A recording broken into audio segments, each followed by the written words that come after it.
vocês? Sejam bem-vindos ao canal da Rede Formar, e esse é o nosso podcast Profissão Auxiliar Veterinário. Nós ajudamos você a se tornar um profissional auxiliar veterinário reconhecido pelo CRMV. Meu nome é Ingrid e eu sou responsável pelo sucesso do aluno da Rede Formar. E meu nome é Karine Henrique, sou médica veterinária, professora e responsável técnica da Rede Formar. E o tema do nosso podcast de hoje é: como as aulas extracurriculares podem ajudar você a se tornar um veterinário reconhecido pelo CRMV. Mas desde já peço para você, deixa o like, compartilha bastante esse vídeo e deixe seus comentários aqui. Bora pro vídeo. E para iniciar, o que são essas aulas extracurriculares? As aulas extracurriculares são aquelas aulas que os alunos eles fazem, né, fora do ambiente da sala de aula, né? A que totaliza a maior carga horária são aquelas que o aluno faz em uma clínica supervisionado por um médico veterinário, né? Que as pessoas apelidam como estágio, né? Mas também pode ser participação de um seminário, pode ser visita técnica, né? Então, para resumir, as aulas extracurriculares são aquelas aulas fora do ambiente da sala de aula. Saiu da sala de aula, a gente já contabiliza como uma aula extracurricular. E assim, a partir de qual momento o aluno já pode começar essas aulas extracurriculares? Então é assim, né? Como eu falei, as aulas extracurriculares, elas têm os subtipos, né? Em se tratando da aula extracurricular, que a maioria apelida como estágio, que é quando o aluno ele vai sozinho, né? Sem o professor do lado, né? Sem os colegas da classe, para uma clínica veterinária, acompanhar um veterinário, a rotina daquele ambiente. Ele começa isso no módulo 2. Então, ele finaliza o módulo 1, né? Termina de entender sobre fisiologia, sobre anatomia, sobre contenção, e ele já pode participar dessa aula extracurricular, que é uma das mais importantes, né? As outras que a gente citou aqui, que é a participação de seminário, participação de visitas técnicas, que tem um acompanhamento do professor, ou do professor dele, ou de outro professor da Rede Formar, ele já pode começar, né? Ele já pode participar a partir do momento que ela surge pela escola, né? Porque está acompanhado por um professor da Rede Formar, né? Agora, de novo, lembrando que a aula extracurricular, que é quando o aluno ele é encaminhado para uma clínica veterinária, é somente no módulo 2. Ele precisa finalizar o módulo 1, só depois que ele pode participar dessa aula extracurricular. E assim, Karina, qual é a carga horária que um aluno da Rede Formar precisa realizar? Então, como a gente tem a certificação do CRMV, a gente tem a homologação, né? É exigido pelo Conselho Federal de Medicina Veterinária que esse aluno tenha no mínimo 80 horas de aulas extracurriculares, né? Então, os nossos alunos, para emitir essa certificação, né, para emitir o diploma reconhecido pelo CRMV, ele precisa completar aí no mínimo 80 horas extracurriculares. E aqui, Karina, conta pra gente, né? O que o aluno pode fazer nessas práticas em campo? Olha, ele pode fazer tudo aquilo, né, que a gente oferece na grade curricular em sala de aula. Então, por exemplo, o que o auxiliar de veterinário ele está atribuído a fazer? Ele pode participar de um atendimento, né, fazendo a contenção, avaliação do parâmetro vital, coleta de exames, aplicação de medicamentos, acompanhamento de animal internado, pesando o animal. Então, ele pode fazer nessas práticas, né, em campo, que é acompanhar o médico veterinário, tudo aquilo que um auxiliar formado tem autorização para fazer. Só que a diferença, né, é que esse aluno vai estar acompanhado por um médico veterinário. A diferença é essa. O auxiliar de veterinário formado, ele vai fazer tudo isso. Coletar sangue, né, aplicar medicamento, pela orientação do veterinário, mas a maioria das vezes ele vai estar sozinho.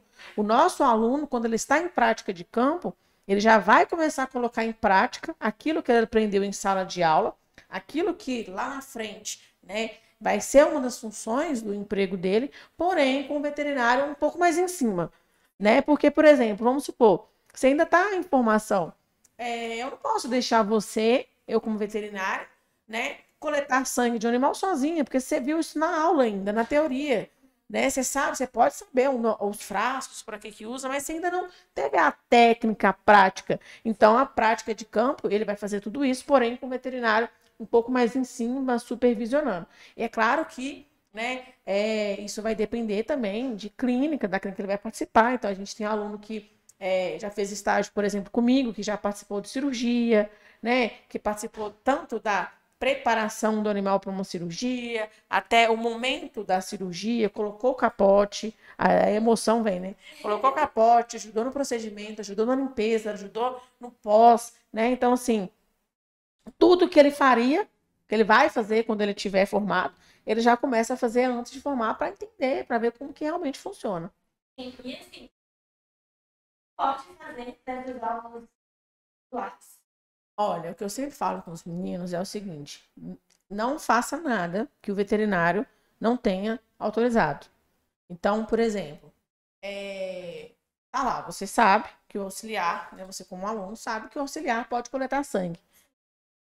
Mas, poxa, se o veterinário não pediu para você coletar, você não vai coletar. Então, essa é a primeira coisa, a primeira regra é: não faça algo que o veterinário não pediu para você fazer. Porque você ainda está lá para aprender, né? Você ainda não tem essa autonomia, né, de pegar o prontuário, folhear e decidir o que você tem que fazer. Então, não aplica medicação sem pedir para o veterinário conferir se está certo. Porque você pode puxar errado, você pode aplicar com bolha, né? Não colete amostras dos animais sem que alguém solicite para você fazer isso. Uma outra coisa que eu falo com os meninos, isso vale não só para a prática, né, quando o aluno está numa clínica, né, com outro veterinário, mas até mesmo para as visitas técnicas, que a gente visita, faz visita, por exemplo, no hospital, né, da Faculdade Arnaldo. Eu sempre falo, gente, não fique passando a mão num paciente e passando a mão em outro, e passando a mão em outro, e passando a mão em outro, porque você pega a doença de um, passa para o outro, passa para o outro, passa para o outro, sabe? Então, é isso que fica a regra de não fazer, né, evitar de ficar passando a mão em todo mundo, porque você pode levar doença para todo mundo, e evitar de fazer coisas que ninguém pediu para você fazer. Porque às vezes você confunde, às vezes, eu quero ser proativa, né? Proatividade é uma coisa diferente do que você ser entrão demais. Isso pode te prejudicar, não só te prejudicar, mas se você errar, você pode provocar a morte de um paciente. E assim, Karina, quais são os pré-requisitos para o aluno começar essas práticas em campo? Para o aluno ser encaminhado para uma clínica, ele precisa, primeiro, tá com aprovação no módulo que ele está cursando, né? 70% de aprovação nas atividades. Ele tem que estar com 75% de frequência, então tem que ser um aluno que vem para a sala de aula, porque não dá para a gente caminhar um aluno que é turista, né, com um aluno que não vem para a aula, porque se ele não tem compromisso de assistir à própria aula, ele também não tem compromisso de ir para uma clínica e fazer as coisas que devem ser feitas. E esse aluno tem que estar também com as suas parcelas em dia, então tem que ser um aluno adimplente, né? Não pode ser um aluno que está com os débitos com a escola. E o outro pré-requisito que também é muito importante, né, é que esse aluno tenha um seguro de vida, né, porque é uma exigência, né, de todas as clínicas, inclusive para os médicos veterinários, que a gente tenha seguro de vida. E assim, Karina, qual que é a importância de realizar, né, essas 80 horas de práticas em campo? Quando um aluno, né, ele faz as práticas de campo, então são vários fatores positivos. O primeiro, que é o mais importante, é que, como a gente já comentou, as 80 horas é exigência do Conselho Federal. Então, se ele quer ter o certificado, né, homologado com o selo do CRMV, ele precisa das 80 horas. Né? Sem isso, infelizmente, ele não consegue. Ele vai ter só um papel lá aleatório. O segundo é que é um momento que ele vai, de fato, ver como que tudo que ele aprendeu em sala de aula funciona simultaneamente, ao mesmo tempo. A aula 1 com a aula 3, com a aula 10, com a aula 12, ao mesmo tempo. Ele consegue entender como que é, de fato, a rotina do trabalho dele, né? Ele consegue entender que os animais, eles têm personalidades diferentes, os tutores têm personalidades diferentes. Então, ele já começa a sentir, né, a perceber de fato como que é o mercado onde ele vai se inserir, onde que ele vai trabalhar, né? E além disso tudo, né, que a gente não pode deixar de falar, como é o primeiro contato dele direto com o ambiente, com o mundo que ele quer inserir, já é também, né, uma porta de entrada, inclusive, para ele ser empregado. Que a gente tem, né, que a maioria dos nossos alunos que já estão trabalhando na área, estão trabalhando na mesma clínica que eles fizeram as aulas extracurriculares, que eles fizeram as práticas de campo. Então, assim, ainda serve, além disso tudo, né, do aprendizado, dele associar a teoria com a prática, com o que realmente está acontecendo, ainda serve como uma oportunidade de um futuro emprego. Então, assim, essas aulas extracurriculares numa clínica, elas só conseguem agregar, né? Então, a escola, a gente tem as nossas clínicas parceiras, né? Que são clínicas que a gente encaminha os alunos, desde que estejam de acordo com as exigências que a gente já falou, né? Mas a gente tem que deixar aqui claro também que é muito importante que o aluno ele tenha uma proatividade, né? De também procurar uma clínica. Às vezes ele conhece uma clínica no mesmo bairro, né? Às vezes ele conhece um veterinário, então ele também pode, além das clínicas parceiras da Rede Formar, ele consegue, né, arrumar uma outra clínica para ele também poder fazer. Porque às vezes o aluno fica muito limitado, assim, é porque tem uma clínica e a clínica é um pouco longe, eu não vou fazer por isso. Mas então você tem a proatividade, né? Você pode ir lá conversar com o veterinário, falar, olha, eu estou fazendo, eu preciso fazer a prática de campo, né? Então, deixar essa observação, né, de que a gente tem sim as clínicas parceiras, a gente facilita bastante para o aluno se inserir nessas aulas extracurriculares na clínica veterinária, mas o aluno também tem a liberdade e ele tem também aí que ter a proatividade dele também procurar uma clínica para ele conseguir fazer essas aulas extracurriculares. Porque são 80 horas, não são poucas horas. Aí deixa para o último mês de aula. Aí arruma um desespero, porque eu tenho que fazer as 80 horas, eu vou formar, e meu Deus do céu, não está fechando a conta, eu vou ter que morar na clínica. Então, acabou o primeiro módulo, ou não, falta um mês para o primeiro módulo, já começa a deixar tudo encaminhado, porque liberou, pronto, já começa a fazer. Né? E assim, qual a dica que você dá para o aluno ele tirar 100% de aproveitamento nessas aulas, então?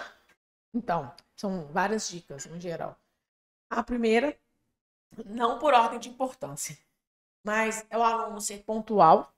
Então, se você agendou, você vai para aquela clínica, segunda, terça, quarta e quinta, de 8 às 2 horas da tarde, esteja na clínica segunda, terça, quarta e quinta, de 8 às 2 da tarde. Né? Então, assim, 8 horas é 8 horas, não é 8h15, não é 8h30.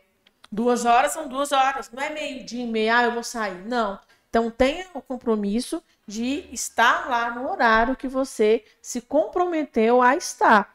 Então, como a gente falou, né, como essa prática ela é uma porta, uma oportunidade de um emprego, a mesma porta que ela pode abrir, ela pode fechar. Fala assim, nossa, por que eu vou contratar a Ingrid? Ela nunca chega na hora, sai mais cedo, cada dia é uma desculpa diferente para sair mais cedo, e chega mais tarde porque o ônibus estragou, o Uber não veio, tinha trânsito, sempre tem uma desculpa, né? Então, a primeira aqui é que você seja comprometido com o horário e o dia que você se comprometeu aí. A segunda, que é uma dica que eu falo com praticamente todos os meus alunos, é o seguinte: tem lá um paciente, tem 3 pacientes na clínica, tem um com sinomose, que é uma doença mais de cachorro, tem um gato que está com leucemia. Chega em casa e procura entender sobre a doença, né? Para você conseguir conversar com o veterinário. Porque às vezes o aluno ele fica muito retido. Aí vamos supor que está lá eu de veterinário e você de auxiliar. Aí você me pergunta, o que ele tem? Sinomose. Acabou a conversa aqui. Pergunta, mas sinomose? O que é sinomose? Ele está sentindo isso por quê? O que mais? O que tem que fazer? Como é que evita? Então, assim, perguntar, né, o que está acontecendo, chegar em casa, pesquisar. Aí, quando você vai pesquisar, você vê quais eram os sinais e fala, não, realmente, ele estava com isso lá mesmo, na clínica que eu vi. Porque dessa forma você consegue memorizar. Porque o entendimento nosso da área é sempre a gente associar, né, que a gente até comentou aqui em outras conversas, a teoria com a prática. Não dá para a gente separar as duas têm que trabalhar junto. Então, você está lá na prática, junto com a teoria, e pega a teoria, traz para a prática para a teoria, e fica nessa troca aí que você consegue entender muito mais, né? E perguntar para o veterinário, olha, ontem eu dei uma lida sobre a leucemia felina e eu fiquei com uma dúvida. Você consegue me ajudar? Pronto, né? E uma outra coisa, né, uma dica é evitar o celular, né? Porque a gente está numa era que a gente não consegue ficar sem celular. E, né, eu vejo muitos tutores, muitos donos de clínica reclamando, né, do aluno ficar lá o tempo inteiro no celular, o tempo inteiro tirando foto, o tempo inteiro digitando e não presta atenção no que está acontecendo. E às vezes o veterinário está precisando dele, ele está no celular. E a gente tem que lembrar que aquele veterinário, ele vai ajudar, mas ele não é o professor do aluno. Então ele não vai pegar, tipo assim, Ingrid, eu preciso já, não vai. Ele não vai fazer isso, porque ele não é seu professor. Então, ele quer que você entenda o que está acontecendo para você ser proativa, né? Então, são essas dicas. Resumindo, né? O aluno ter compromisso com o que ele está fazendo. O aluno, ele procurar agregar a teoria com a prática, né? Não acreditar que só porque ele está lá não precisa estudar mais, sentar e ler sobre o assunto. Às vezes é até bom ter um caderninho, né? Leva um caderninho, um bloquinho, vai anotando as coisas, chegando em casa, faz um resumo maior, um monte de bloquinho, faz igual, um monte de bloquinho, um monte de caneta, um monte de coisa. E a terceira, né, é que ele esteja de fato lá na clínica. Que não basta ele ir lá, ele só está lá, mas ele viver aquele momento e para isso vai precisar de largar o telefone um pouquinho. Sim. Né? E assim, para finalizar, qual outra dica que você dá, mas para ele se preparar, para ele estar seguro antes de iniciar essas práticas de campo? Para ele se preparar, né, revisar todo o conteúdo que ele já aprendeu em sala de aula. Então ele vai começar, né, a práticas de campo na semana que vem. Ele já terminou o módulo 1 e viu 2 aulas do módulo 2. Senta, revisa todo o conteúdo. Se tiver ficado com dúvida, né, pergunta ao professor, né? O aluno, né? Geralmente os meus alunos, eles têm esse hábito de começar e me chamar. Ó, professor, o que eu tenho que fazer? Como é que eu tenho que ir? Eu tenho que ir de quê? É para prender o cabelo? É para com cabelo? Porque fica ansioso, porque é o primeiro momento, tipo, nossa, eu vou estar numa clínica, que legal. Então pode perguntar ao professor também, né? Uma sugestão que também é legal é você entrar no Instagram da clínica que você vai fazer, ou no site, ver como é que as pessoas trabalham lá, para você já entender como é que funciona, horário de entender a clínica, não chegar lá e falar aqui é a clínica, né? Conhecer antes o local, como é que o pessoal tá, como é que o pessoal trabalha, né? E, claro, estudar a teoria toda antes, o máximo que você já tiver visto até o momento que você vai começar, para você não ir cru. Porque conhecimento tem, porque o módulo 1 é 5 meses praticamente de módulo 1, é muita matéria e você tem que estar com ela afiadinha, porque se o veterinário perguntar, você vai estar lá respondendo e vai matar o veterinário de orgulho e o professor também. Legal.